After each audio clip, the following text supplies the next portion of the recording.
All right, and we back. Gonna talk a little bit about the NBA today. We're almost at the trade deadline. Gonna talk a little bit about each team and kind of what they could use, as well as their dream targets, things like that. To me, gonna start off. We're just gonna go alphabetically. The Atlanta Hawks. This is a team that could use some guard depth. I don't anticipate them getting a starting backcourt. Remember, imagine getting like a backup point guard. Ideally, it's Colin Sexton. In the last 13 games as of this recording, he's averaging 22.6 on 42% from three. It's not a good contract for this year and next. He's only 26. He has a chance to grow and develop. And again, you want to get that. However, ideally, that's who they're going to get. But they're probably going to get someone closer to someone like Vili Micic, who a pass first point guard. He could help fill the playmaking void that Trae Young leaves behind when he goes to the bench. When he's filled in for LaMelo Ball, he averages 12 points, 6 assists, 36 from three. Great player. Next up, the Boston Celtics. To me, I'm looking at literally they have a great 9-man rotation. I'm looking at someone like Keon Ellis. I don't anticipate them to make a big move. So you're probably going to have to use someone like Jaden Springer and his $4 million deal to facilitate anything.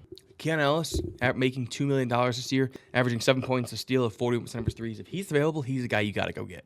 But they're probably going to get someone more like Torrey Craig. I mean, he's been injured. He has an inconsistent role on a Bulls team, but he's been an reliable outside shooter, shooting 43% from three this year. Just getting some additional wing depth and a chance to go back-to-back for titles. And the Bulls should be selling anyways, so it would be a huge gift for Boston. If you're the Brooklyn Nets, getting someone like Jonathan Kuminga would be an awesome trade deadline get. If you could somehow trade Cam Johnson for Jonathan Kuminga, obviously add some ancillary pieces, that would be an incredible trade for the Brooklyn Nets. But you're probably going to aim for someone more like Ousmane Dieng of the Oklahoma City Thunder. If you're Brooklyn, you're just trying to acquire talent, young flyers, things like that, and that would be one of those young flyers you could go after. Next up, I have the Charlotte Hornets. Listen, you know what LaMelo Ball is. LaMelo Ball is a great player. But the rest of this team not necessarily leaves a lot to be desired, but you have pieces. However, you have a chance potentially to add an elite player next to LaMelo Ball. The New Orleans Pelicans are 9-32 at the time of this recording. You're telling me they couldn't put together an offer for Zion? That would be awesome. LaMelo Ball, Brandon Miller, Zion, that would be a really nice, young, intriguing core in the Eastern Conference. However, you're probably going to aim for someone more like just another backup point guard that could help this team. Vasily Micic is cool, but I imagine you try to sell him to a win-now team and try to bring in someone a little younger like Trey Jones. Trey Jones is a guy, he is a little experienced, but at the end of the day, this is a guy who has played incredible basketball in San Antonio, really good assist-to-turnover ratio, and he would be a great fit behind LaMelo to me. For the Chicago Bulls, there's a lot of things you could do, but one of them would be to acquire talent at the big man spot. You obviously have Nikola Vucevic, and I'm not saying that this would have to be a 3-team deal, but getting someone like a Walker Kessler, there was reports out of Utah's camp earlier in the season that they weren't exactly enamored with him. Kessler's a young defensive big man, one of the best shot blockers in the league, shoots 72% from the field, averaging 11 points, 11 rebounds, 3 blocks a night. If you could get him for the Chicago Bulls, that'd be awesome. However, probably not going to be able to get him. So if you could look to get someone like John Collins from Utah, take the salary, get some picks back. I mean, he can play small ball 5, he can play the 4, 19 points, 9 rebounds, 3 assists, a block, 48% from the field, 48% from 3. I read that wrong. 18 games at the start of the season. He's still a serviceable big man, and I think he would be a good get for Chicago, especially if you could get some extra pieces with it. If you're the Cleveland Cavaliers, I think the one piece people talk about all the time is that 3 spot. If you could get someone like Cam Johnson to fill that 3 spot, you might have the best starting 5 in the NBA. Averaging 20 points on 43% from the field, 43% from 3. Damn, I keep reading it wrong. He probably wouldn't score as much playing with Cleveland, but his catch and shoot 3-point percentage is 44%. Playing next to this team, that would be incredible. But more realistic is probably trying to get someone like Larry Nance from Atlanta. The Cavs are 34-5 at the time I'm playing or recording this. There's really not much that they lack. Obviously, getting an elite wing or a 3-and-D wing like Cam Johnson would be awesome. But if not, getting someone like Larry Nance who could play backup minutes for Evan Mobley and Jared Allen would be awesome. Next up, the Dallas Mavericks. This is another one where I'm going to go big game hunting. I think the Dallas Mavericks, if they could get Jimmy Butler, that would be a huge piece for them. To me, obviously, Dallas, you don't want to give up Luka, Kyrie, Derek Lively, even Klay Thompson because of the spacing he provides, especially with the addition of a theoretical Jimmy Butler because Jimmy's not necessarily a spacer. But I think Jimmy, in addition to those 4, would be an incredible closing lineup. But realistically, you're probably going to get another veteran guard, someone like a Malcolm Brogdon. Both Luka and Kyrie have missed a lot of this, not a lot, but they've missed chunks of this season. And they could look for an upgrade over Spencer Dinwiddie. Brogdon has spent the last 2 years with Portland and Washington. He's averaging 14 points, 4 rebounds, 4 assists this season on a Wizards team that, listen, you and I might be able to play 3 minutes a game off the bench for them. Next up, the Denver Nuggets. If you could get Bogdan Bogdanovic from the Atlanta Hawks, I think that would be a huge get for this team. This team needs another a tertiary ball handler, and they don't have that. Christian Braun, I love Christian Braun, but he's not really a secondary ball handler. He could start for Christian Brown, or he could be a super six man. It would be a great fit for them. Realistically, though, you're probably going to try to get someone to back up Jokic who can actually play backup Jokic minutes. Listen, the plus minus is always going, or the on-off numbers or whatever are always going to be crazy with Jokic on and off. If you could get someone like Daniel Tice, who not necessarily is Jokic light, but he knows how to pass the ball. He's a serviceable big man. He can go and rebound. He can play defense. He can protect the rim to a certain extent. Listen, the Pelicans are 9-32. And on top of it, they have Yves Missi, who should be rolling with him and just letting him play as much as they can. I think that would be a huge gift for Denver as well. Detroit, this is a team, listen, they're competing for a playoff spot. I don't know if they'll make it just because they are young, and I could see just the youth of them kind of allow them to slip. But the vets they brought in are good. Why not bring in someone that kind of toes both timelines in terms of vets and youth? Anthony Simons. You obviously just lost Jaden Ivey for potentially the rest of the season. Get another two-guard, get a potential starting two-guard who can really shoot the ball. I think that'd be huge if they get him. But you're probably looking at someone more like Colin Sexton. I think the Pistons have more assets to throw at the Jazz in a potential bidding over Colin Sexton. And I think he would probably be more realistic for the Detroit Pistons. Next up, the Warriors. This is the Hail Mary. Like, this is what I'm about to tell you. Like, the dream fit for the Golden State Warriors at this trade deadline is to go out and trade for LeBron James. I'm not kidding. That's not a joke. I don't necessarily think that that's going to happen. Let me start there. But a LeBron James Steph Curry pairing would feed families. It would be such an awesome experience. It's probably Draymond. You're not trading Draymond, but it's a core of like Steph Curry, LeBron James, and Draymond Green would be awesome to see. But a realistic answer is probably going to get someone like Jonas Valanciunas from the Washington Wizards. The Warriors don't have an answer at center, and the Warriors could use a big body. Valanciunas signed, I think it was a 3-year, $54 million contract. He has playoff experience. He really wouldn't cost too much to go get. And I think that would be, that's your realistic option. I think that if that happened, the Warriors might have a chance to make a deep run. Next up, the Houston Rockets. I want to talk about De'Aaron Fox. I think if you get De'Aaron Fox, the Kings, I know they've been hot as of late since they've fired Mike Brown, got Doug Christie in there. But I think if you could somehow turn Van Fleet and some other stuff into De'Aaron Fox, I think that would, he's an all-star point guard. He's younger. He's in his prime. I think this would be an incredible get. Now, how realistic is that? Yeah. I think a sneaky good get for this Rockets team would be Corey Kispert. I know I've talked a lot about Wizards players, but the Rockets are ranked 28th in three-point shooting. They shoot 33% from the field as a team, or from the three as a team. Kispert has a career 38% mark. Listen, you really can't have enough shooting, and I think he could hold his own on defense. I think Corey Kispert would be a huge get for this Rockets team. Another team that should be really, really going after Cam Johnson, the Indiana Pacers. Pacers ranked just 19th in three-point makes a game at 13. They could use an elite floor spacer. Tyrese Halliburton would love to have a Cam Johnson on the team. He's the only forward in the NBA making more than 3 threes a game and shooting above 40% from the field. From three. And he could play next to Pascal Siakam and Miles Turner in theoretical 3 big lineups. Or slide down to the power forward when they want to run Siakam or Turner at the 4. But the guy you're probably going to look to get if you are the Indiana Pacers is someone like Luke Kennard. His role has been cut very short in Memphis with the emergence of Jalen Wells, but he can really shoot the ball. He's shooting 46% on 4 attempts this season. That would be someone the Pacers could use. Next up, the Clippers. This is a team, they're in such a weird spot as a franchise, but I think, again, you take advantage of the Pelicans being 9-32 and try to go get Brandon Ingram. They rank 24th in offense, the Clippers do, and somehow they're still 5th in the West at 21-17. Adding a proven score, 22 points and 5 assists this season to take pressure off James Harden and Norman Powell. It could legitimately help. I don't really know if that makes the Clippers championship contenders, but it solidifies them in the playoff running.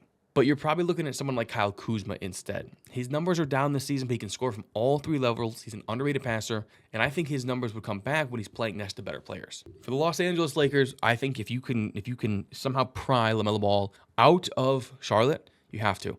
LeBron's 40. He's not going to be this guy forever. He's not going to be in the league forever. I think you have to try to find the guy that's going to be Anthony Davis's co-star, running mate, whatever. And I think LaMelo Ball would be a huge fit for them. But realistically, I think you're probably going to try to go after the Pelicans guys and go get like a DeJounte Murray. He's 28 years old right now, but I think he would be kind of a good guard for this team. You probably have to get off of like Austin Reeves. And I don't know if you want to do that, but I think DeJounte Murray would be a great fit in LA. Next up, Memphis. I think if the Memphis Grizzlies could get Bruce Brown, that would be a dream fit. But I don't think you can find you can't have too many wings who can hit shots, defend, and who have gone through postseason battles. Bruce Brown was one of the best players on the Nuggets championship team 2 years ago. It would be malpractice for the Raptors to not sell Bruce Brown, and I think Memphis would love to have him. But I think more realistic is, again, going after a team like the Charlotte Hornets, who someone like Cody Martin might be available. He doesn't have the same postseason experience, but he's been a reliable two-way player. And Charlotte is 9 points per possession, or 9 points per 100 possessions better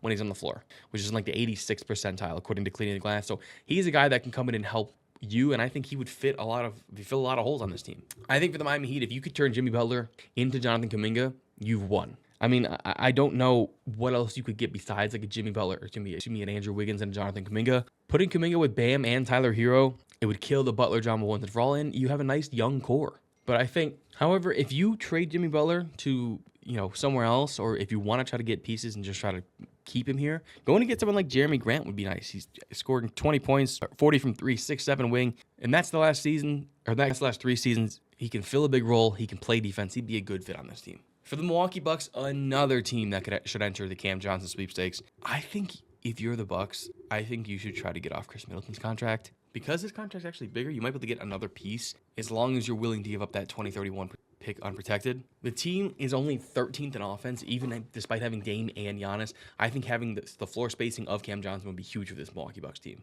But I think realistically, you're probably going to go aim for someone like Bogdan Bogdanović. I know I've mentioned him before. He hasn't been playing as much because there's a lot of young guys in Atlanta that are playing at a good level. And I think in Milwaukee, he'd find more minutes in more meaningful time. He'd be a guy that could take on that third scorer role behind Dame and behind Giannis. And he has playoff experience in 3 of the last 4 years, so I think this is a guy who knows what he's getting into. Minnesota, if you could pry Gary Trent out of Milwaukee, would be a huge get for this team. This team can't shoot threes to save their life. The spacing ever since the Julius Randle trade has been terrible. And at the end of the day, Dante DiVincenzo hasn't really shot the ball. I mean, last year he was literally Dante's Inferno, and this year he's just Dante's in. So getting Gary Trent, who's shot the ball 43% from 3, would be a huge get for the spacing and for this team. And I think that'd be a huge get for them. Realistically, though, you go after someone like Javonte Green from the Pelicans. I know I've said probably every one of the New Orleans Pelicans players at this point. He's doing a little bit of everything. That's kind of how he is. He's a jack of all trades who can guard up. He's only 6'4", but I think he would be a huge piece. He could play some defense. He can hit some shots. Great cutter as well. I think this is a team that would love to have Javonte Green on them. For the Pelicans, you're 9-32. I think if you get a first-round pick for Brandon Ingram or CJ McCollum, that's your dream target. You're trying to just get assets. You have to tear it down. Each one of them are making more than $30 million. You're facing cloudy futures. Not that anything is wrong with CJ McCollum or Brandon Ingram, but you're just not going to do anything this year. Your realistic target, a second-round pick for them, which is crazy to say out loud, but it's the money on it. Brandon Ingram is going to be an unrestricted free agent in a couple months, and CJ McCollum's making $31 million a year, and he's pretty much a liability on defense. There's a legit chance that New Orleans doesn't get a first-round pick for either of them. The Knicks, the one thing you lost this offseason, you lost Isaiah Hartenstein to the Oklahoma City Thunder. You bring in Cat, who's a big, but you haven't had Mitchell Robinson all season. Jericho Sims has been, If you could go get Jonas Valanciunas from the Wizards, I think that would be awesome for the Knicks. Again, this year, 21 points, 15 rebounds, 4 assists, a steal, and a block per 36. He would be a great backup for Cat. And if you really wanted to put Cat at the 4 and go jumbo, he could play next to Cat. And you really, all you'd have to get rid of is Mitchell Robinson. And Mitchell Robinson hasn't done anything the last year, and he's been injury prone his entire career anyways. The bench for the Knicks is a problem. I think the more realistic get is someone like a Simone Fontecchio from the Detroit Pistons, who hasn't been playing that much, kind of been phased out by the addition of these vets. You have OG Anunoby, Mikal Bridges, and Josh Hart, but that's it at your wing positions, and a lot of times they play together. 6'8" forward, he's 37% career three-point shooter. He would be a great get. He could play, with Jalen Brunson. He could put the ball on the floor a little bit. He'd be a nice piece for them. I'm going to say something weird for the Oklahoma City Thunder. This team is 33-6 at the time of this recording. There's really not much they could do. I think the theoretical addition of a player like Zion Williamson to the Oklahoma City Thunder would make them virtually unguardable. Shea, Lou Dort, J-Dub, Zion, and Chet would be a nightmare. And they're good enough to withstand injuries to play like Zion, because Chet has been injured for most of the year, or at least a decent amount. So it's like, I don't know what you'd have to give up, because you have to give up picks. You probably have to give up Hartenstein as well, I think, based on the way the money would work. But I think that would be an incredible get. Realistically, though, I think the Thunder are they're the favorite to get Cam Johnson. I think they have the assets. The Thunder are only 19th in three-point shooting. They hit the threes at a 35% clip as a team. They don't really have a third scorer since Chet's been out. And once Chet came back, he would be a dream fourth option. The Orlando Magic, another team that I think you should be calling the Hornets and seeing if LaMelo Ball is available. The Magic, 28th ranked offense in the league. Listen, you can defend all you want, but you have to put the ball in the basket. LaMelo Ball would make life way easier for Paulo, Franz Wagner, and they have the draft picks and the young players to make a legit trade for LaMelo Ball. If they're trying to sell, that's the team that I would be going for. But realistically, you're probably aiming for, if you go to the Orlando Magic, D'Angelo Russell. I know it'd be really weird to see D'Angelo Russell in a Magic jersey, but I think he would be a good fit along. I don't know if he would be a starter. I think he probably slides in as the backup point, but I think he would be a great playmaker for the Orlando Stars. You can go get yourself a bucket. I like D'Lo in Orlando. I think that'd be a realistic target because I'm sure the Nets would love to get off him for a young piece or a second round pick or something. Next up, Philly. Philly doesn't really have too much cap space, so you're gonna have to think a little small. I think if Philly could pry Santi Aldama from the Memphis Grizzlies, that'd be a great fit for Philly. They're only 2 games out of the play-in at the time of this recording, and if you're the Memphis Grizzlies, this is probably the best of Santi Aldama you're going to get, so being able to sell at his peak would be awesome. Averaging 13 points, 7 rebounds, 3 assists. I don't know if he'd replicate that on the Sixers, but he would be a nice fit next to Embiid and Paul George. But I think realistically, if you could go get Corey Kispert, this team needs shooting. They're the 23rd. They're ranked 23rd or worse, in 3-point attempts and makes. Whether all three of Paul George, Tyrese Maxey, and Joel Embiid are healthy or not, they can't shoot. He doesn't need the ball, Corey Kispert. He can shoot the ball, and he has spacing, whether or not he's actually making his shots. That would be a great get for Philly. I mentioned it before. If you're Phoenix and you can somehow get Jimmy Butler, you got to take it. I don't know how, but because obviously you're not going to trade Durant for him or Devin Booker. But if you get Bradley Beal's contract off the books, you got to go for it. Butler would be motivated next to it would be Kevin Durant, Devin Booker, Tyus Jones. That he just traded for Nick Richards. And I'm really excited to see how that fits. I don't necessarily know how well the spacing would be. KD can shoot. Jimmy Butler is streaky. Devin Booker can shoot. Tyus Jones is. But it'll be interesting. But that would be a tough out in a playoff series. But I think more realistically, I think if you could somehow go get Kelly Olynyk from Toronto, and Toronto should be looking to trade Kelly Olynyk. A floor spacing big for Phoenix would be a big get. Making 42% of his threes, even though he's 33 on the older side, but this team is old, so you might as well just go for it. Portland, if you can go get Jonathan Kuminga, I don't understand what you would trade back. Probably Jeremy Grant, and then pieces. I don't know how you do it. Getting him for Jeremy Grant would be an awesome piece because you really don't have any wing. You have Scoot, you have Shaedon Sharpe, you have Klingon. You really don't have a wing that is in that young core, and I think he would be a big piece for that team.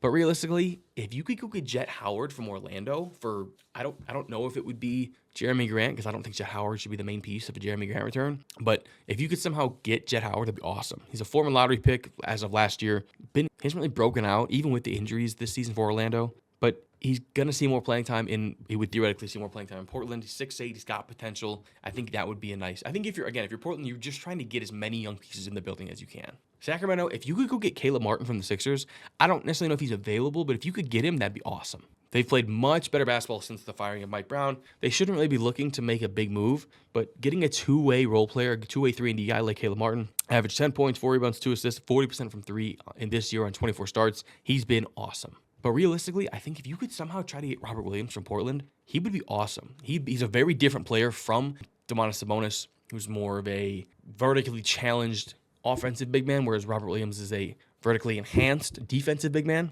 He's averaging 14 points, 11 rebounds, 2 assists, 2 steals, and 4 blocks per 36. He'd be a great change of pace off the bench for them. San Antonio, I know we mentioned De'Aaron Fox earlier. This would be another dream fit for De'Aaron Fox. If you could pair Fox with Vic, Stephon Castle, Devin Vassell, I think it would. I mean, I think the Spurs are already a playoff team, but I think this would really solidify them as a tough out in the playoffs. And honestly, I don't think that's necessarily a realistic get, but I think a realistic get for this team would be Zach LaVine. And I think he would cost less. Enjoying the best season of his career, last 7 games, 32.6 rebounds, 5 assists, 49 from 3. So he is scorching. And he has a big contract, so you probably wouldn't have to get off as much. But his big contract expires the same year that Victor Wembanyama's theoretical max would kick in. So it's way easier for you to digest this money. The Toronto Raptors have one big man in Nick Claxton. They have Chris Boucher, but he's more of a 4. And if you're the Raptors, you should be trying to get young pieces in general. Nick Claxton would be a good get for this team. He fits the timeline more of the Scotty Barnes, the Grady Dick, the Ochai Agbaji, the RJ Barrett.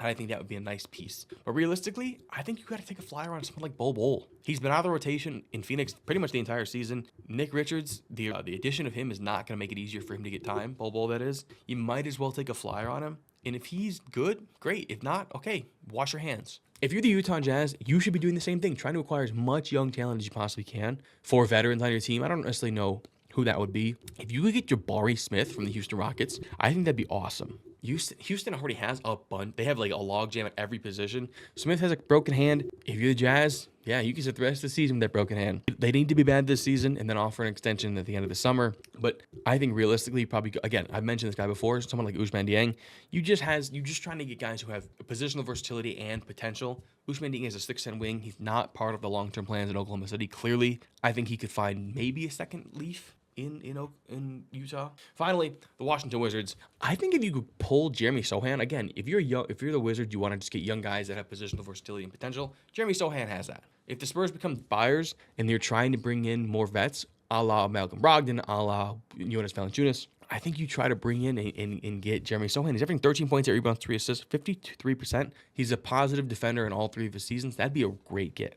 But I think more realistically for Washington, you do the same thing, but you try to get someone who hasn't played as much, someone like a Jarrell Walker from Indiana, who is trying to buy to get back to recapture the magic they had last year. I think he has sky-high potential. I'm very high on Jarrell Walker, and I think getting him in a place like Washington where he can learn, play through his mistakes would be awesome for him. But yeah, that's really it. At the end of the day, I just wanted to talk about each team. The trade deadline is coming up in less than a month. It's really exciting to talk about. The NBA season is almost at the halfway point. All-Star in San Francisco is going to be awesome. And yeah, if you want to see more stuff like this, make sure to comment down below what you want to see. Make sure to like and subscribe. And YouTube thinks you're going to like this video, so find out if they're right.